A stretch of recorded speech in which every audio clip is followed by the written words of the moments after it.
Hey guys, today I'm here to talk to you about installing the Angry Bear Arms iron sights.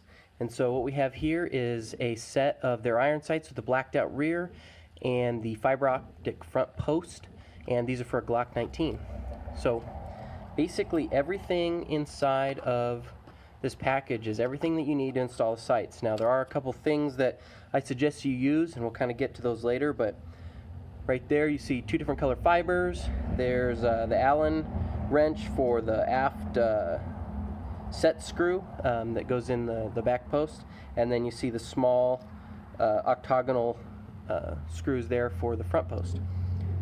From there you got the tool for installing the back post, and you'll need a small hammer to actually drive that in through the dovetail.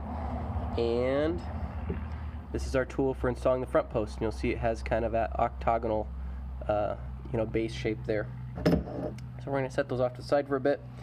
There is our back post. These are suppressor height, and so you can utilize them when you run a suppressor or as well as a red dot system, so you can co-witness.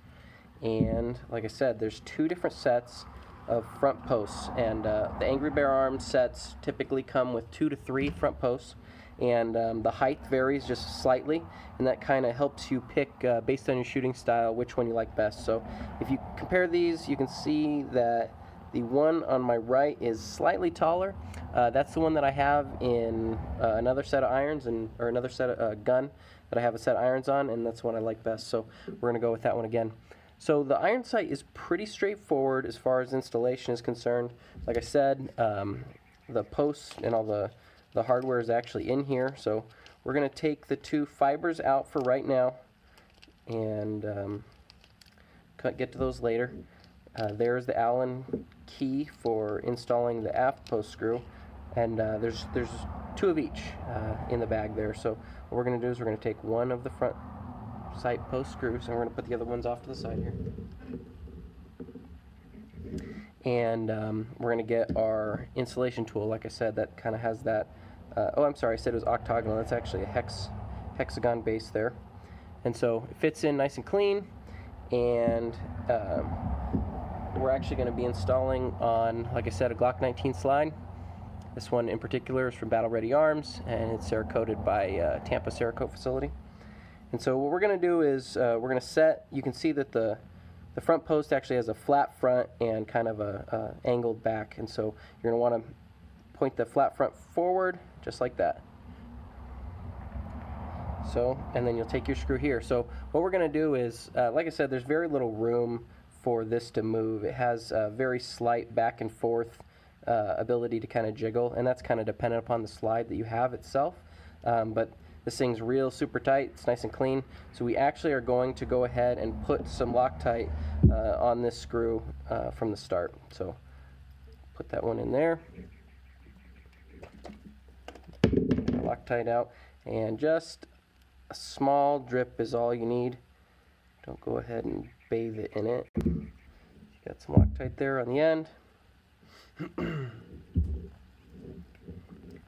going to want to hold that iron in and get that screw lined up, and then you just kind of start spinning it in. It's nice and smooth. And so one thing I like to do is I like to get it kind of taut, so that way it's fairly solid.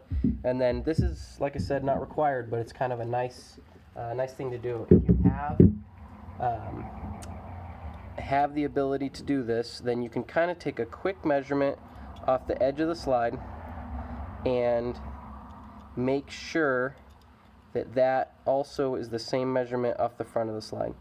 So you check that really quick, and then check the aft end, and that kind of just helps ensure that you have a similarity across the front and the back, and there's no cant sideways to the front iron. So from there, I found that you can just tighten this up by hand, especially if you're utilizing some Loctite, and that's pretty much all you need. And see, there you got a really solid front sight. So what we'll do from there, also if you want to get a little tighter, you can always throw a wrench. There is a hex on the end of this thing. But like I said, I found when I use Loctite, there's really no real need. So right now we have the front sight in. We are short the fiber. So what we're going to do is I'm actually going to take the red fiber on this one.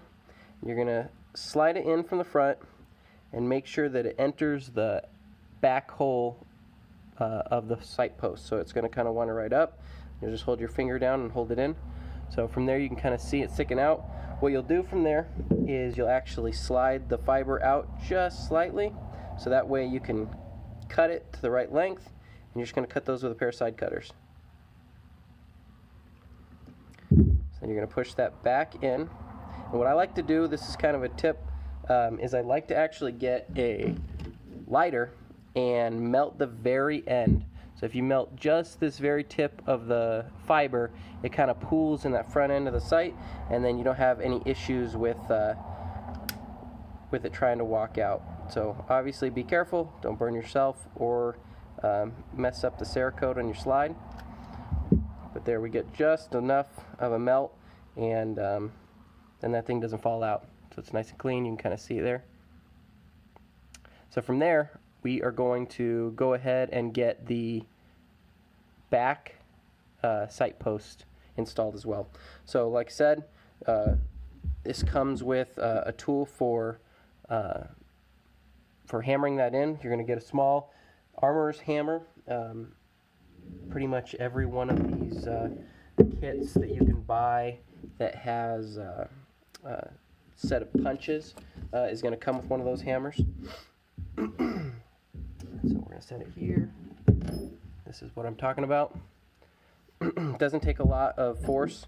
So what you're going to do is you're going to get your aft sight. Again, there is a slight taper to the back end, and the front end is flat. So you're going to kind of do it in the same manner that we did the front sight. You're going to set it into that dovetail, so you can kind of see there. It sits in the dovetail. It slides in just slightly, but a lot of times, especially if the slide is Cerakoted or has any sort of anodizer coating on it, that buildup is going to kind of stop you from being able to push it in by hand, which you obviously want anyway, because you don't want your sight post to be able to kind of slide in and out easily. So this material is much less hard than the post itself, mar it or have any issues. So you'll basically just place that on there and you'll drive it in. So you'll just keep kind of hammering that down until you get to or you think you're kind of close to center. And so I think we're pretty close to that right now. So what we'll do is we'll take the calipers again, take a quick measurement from the side of the slide to the iron, and then compare each side to each other. And I think we're pretty dang close, but I will say that just because it's equidistant from the side of the slide to the side of the iron, that doesn't necessarily mean the gun is sighted in. And so what you'll have to do is this part you'll probably have to mess with at the range. And so what we're going to do is we're going to get that next post or that next screw for the back post that we were talking about, and the provided Allen screw. The provided Allen key. And so what we'll do is we will actually install this, but I would recommend that you install it without any Loctite. So like I said, you're really not going to have this thing ready to go sighted in until you get to the range and you actually get to put some down the pipe and check how you're doing. And so you're going to want to take that tool to the range with you. Like I said, there's really no adjustment in the front post. It's really all on the back post, side to side. And so what I like to do is, if I'm kind of happy where it is, just off base measurements, I'd like to snug it down. When I get to that point, I'll give it like an 1/8 to a 1/4 of a turn, just to make sure that it's not shaking around just because of vibration from shooting. So give it that, and it's nice and solid. And basically, the dovetail itself is pretty solid itself. So a lot of that holds it, and that set screw just gives you that extra bit of assurance. And so, like I said, you're going to want to take this thing to the range now, and put some rounds down it. And you might have to slightly move this back and forth, and then at that point you're going to want to remove that center screw of the post once you got it adjusted how you want it, and you're going to want to put some Loctite on it and tighten it down. So there you go. That is how you install your Angry Bear irons. I'm really excited to take this to the range and get it dialed in. Thanks for watching, guys.